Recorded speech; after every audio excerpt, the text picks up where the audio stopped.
后来，甲咱的镜头刷转来台北，来看新考的台北市长蒋万安，今仔日来公布着伊第4波的小内阁，包括散发局、体育局等10个首长的名单，嘛确定由现任的立委林奕华来接第2位的副市长。也毋过讲林奕华考虑到目前伫立法院还有工课也未完成，而且25号若做伙进入到台北市府，安尼立委的任期剩超过1年，都要搁补选，所以林奕华会等到明年的2月才去就任。若伫要卸任的大问题是无用的宽保护啊，卸任了后可能是会转去这个台大病院继续来做医生。讲未来的代志，到未来才讲。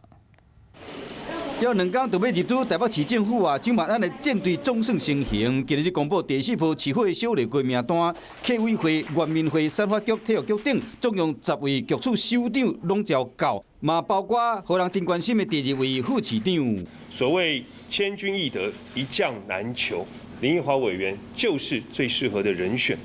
就是国民党的立委林奕华，在蒋万安竞选期间做总干事，嘛协助蒋万安甲瓜市府的交接工作。蒋万安认证是上好的副手的人选，是讲林奕华阁是立委，若是25做伙进入台北市政府，那呢立委的任期剩超过1年，安尼爱阁进行立委的补选。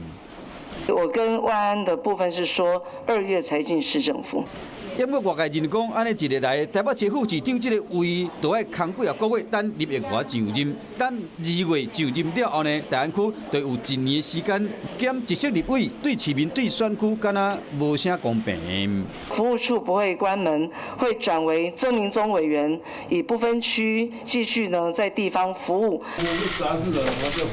另外一边要卸任的台北市长郭文铁，赶紧整理行李，要提早有这本研究撰文两化论述的册，还有阁有陆军官校的剑，王世坚送的脚踏车甲镜拢要提走。郭文铁的医师袍一直挂伫衫櫥内底，准备随时转去台大病院。若问到伊未来计划，伊讲未来才阁讲。嗨，我是庄宇杰，想要看到更多的新闻内容吗？赶快订阅华视新闻的 YouTube 频道，并且开启小铃铛，跟着宇杰一起看新闻吧。